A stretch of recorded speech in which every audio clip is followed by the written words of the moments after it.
But we have a Labour Party at the moment which is increasingly being seen, to all intents and purposes, as, you know, the Conservatives from a section on the left, right?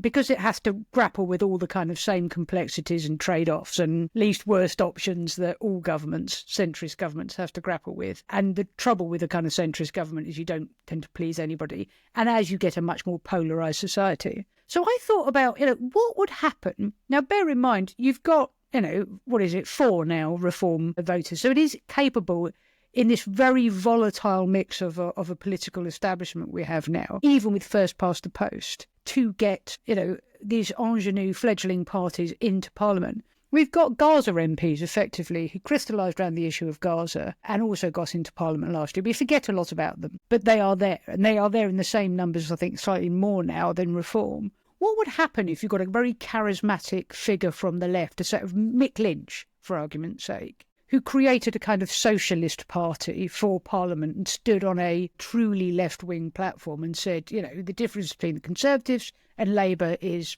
cigarette paper stuff. And so you'd have, you know, a split on either side, and you'd have that vote split on either side. Now, I'm not saying that this will happen, but it does seem to me there's a huge vacuum on the left of the party now that is ripe for someone to sort of move into and crystallise round either a campaign or actually a kind of proper parliamentary party. But you're saying, Kirsty, it won't happen, but actually, given the group that got suspended before, I mean, they were suspended for a significant amount of time from the Labour whip. So you can easily see a situation where there's a rebelling over something like this, and that group form, and actually it's a more sizable group, and then it's a case of, well, what do the government do? Then if they're people that actually hold positions, then they are then, you know, resigning from government over this, which gives it a bit more impetus. You know, it's not beyond the realms of possibility, really, because we always said that this was the challenge. You know, everyone says, oh, big majority, isn't it great? But actually what it does is, because you realise that you can end up not being in a job quite easily, and, you know, there's no job available for you, you don't fit with the party's sort of mould or view anymore because you are more left-wing,